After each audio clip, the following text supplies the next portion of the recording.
amigos, soy Katiuska Pineda y el día de hoy les doy la bienvenida a compartir un tema bastante interesante que tiene que ver con el conductismo. El conductismo definido por Watson como el estudio experimental, objetivo, natural de la conducta, mientras que para autores como Paulo consiste en un estudio de la conducta experimental, pero basada en controlar y predecir la conducta. Para esto es necesario partir de esta premisa: la personalidad no nace, se hace. Veamos por qué. El conductismo se basa en el empleo de procedimientos estrictamente experimentales para estudiar el comportamiento observable, es decir, la conducta, teniendo en cuenta como variables el conjunto de estímulos y respuestas que conforman el entorno. Para profundizar un poquito en ello, es menester considerar la definición que establece Navarro sobre estos conceptos básicos. Así, por ejemplo, la conducta es la manifestación del comportamiento, es decir, lo que hacemos. Nuestra conducta puede analizarse desde una óptica psicológica, pero también desde una óptica de la ética.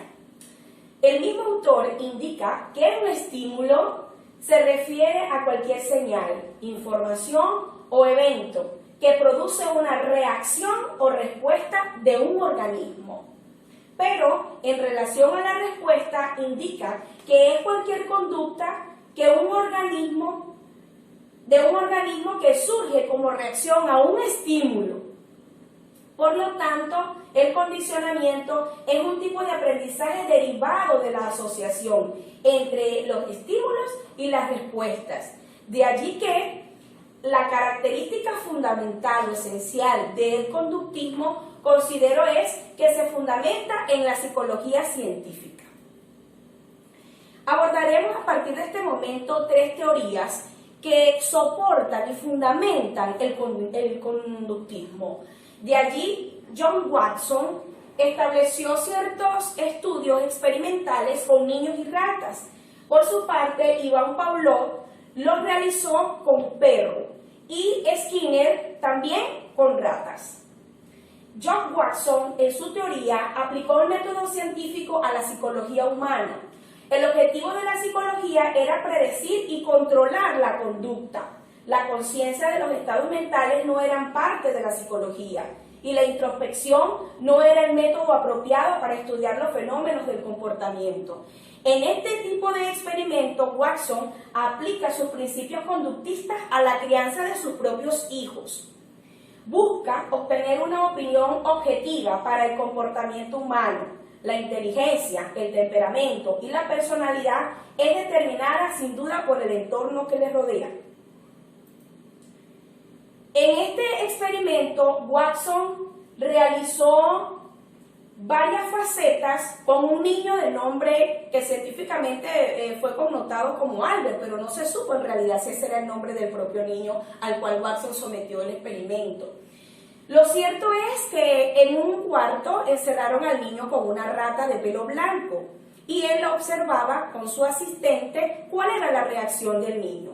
En primera instancia, Albert, el niño, iba a tocar la rata de manera natural, sin miedos, pero al momento de tocarla, la asistente de Watson hacía un ruido fuerte con un martillo y una barra de metal, lo que hacía que al niño le produjese miedo al momento de tocar la rata.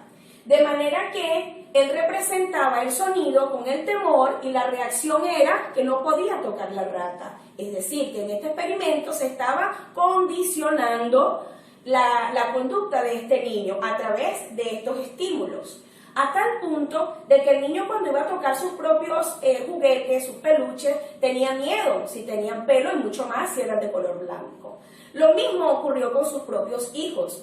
Fue, la verdad, para mí significativo leer acerca de este científico, puesto que de tantos años que invirtió estudiando y analizando este método, sus 4 hijos, terminaron muriendo a raíz de que fueron objeto de estudio de este mismo autor. Uno de ellos sufría por el moldeamiento de su conducta de dolores de cabeza y terminó muriendo. La única hembra se sometió al alcoholismo y terminó muriendo.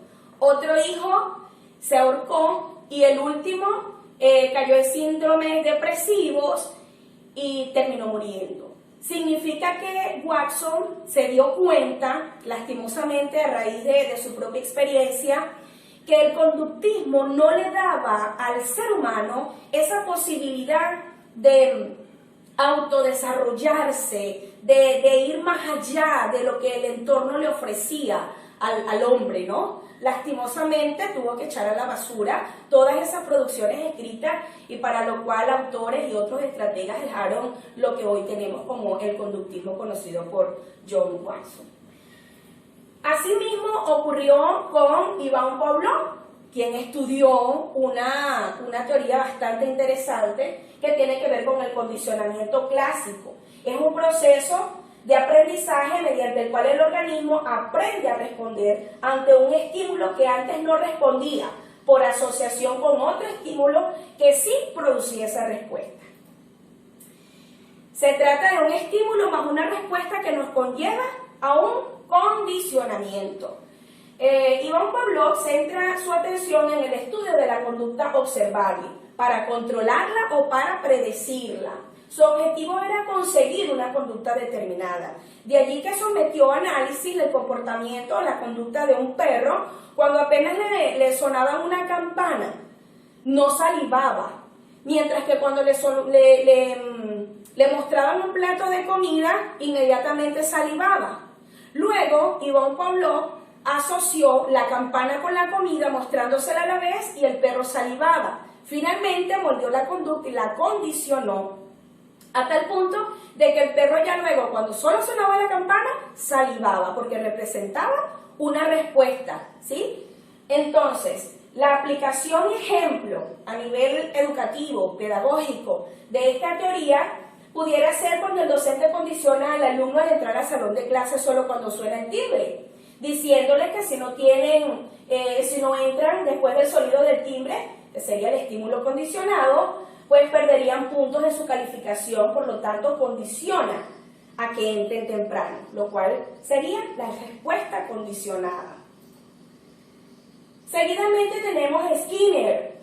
El condicionamiento operante para Skinner es algo más complicado que el condicionamiento simple, tanto de Watson como de Pavlov. ¿Por qué? Porque en este caso, él lo asocia con el estímulo y un reflejo que va a conllevar a que la conducta se refuerce.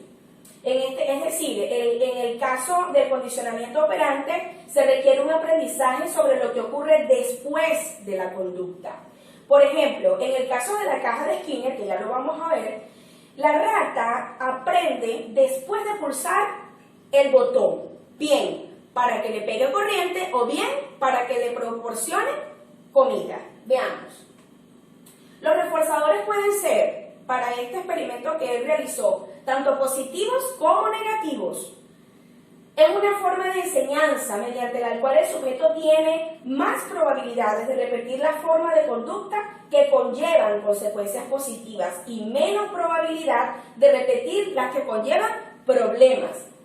Puede apreciarse que la caja de Skinner tenía varios elementos: altavoz, luces, ¿sí?, botones, el servidor de comida y lo que proporcionaba la electricidad. Obviamente el ratón, al tocar cualquiera de las dos palancas, estaba, digamos, atento a no tocar la errada. Este condicionamiento operante, aun cuando responde a dos experimentos, el refuerzo positivo, cuando la rata descubre una palanca la cual al presionarla le proporciona comida, actúa como refuerzo positivo. Por el contrario, actúa como refuerzo negativo cuando la rata experimenta la incomodidad de la corriente, o sea, moldea una conducta a través del refuerzo. Este condicionamiento operante es un proceso mediante el cual se aprende un comportamiento en función de sus consecuencias. También se denomina condicionamiento instrumental o condicionamiento skinneriano. En formas oposas, las ilustraciones que provienen ahora de la teoría, pulse la palanca por comida. En todo caso, no va a decir pulse la palanca para corriente. Bueno, como premisa final tenemos esta apreciación. El tipo de crianza que recibimos puede determinar el camino de nuestras vidas. ¿Por qué? Porque cuando niños, nuestro entorno, nuestros estímulos a partir de los sentidos condicionan la respuesta de nuestro organismo. Gracias por tu atención, espero que haya servido y nos vemos en una próxima oportunidad.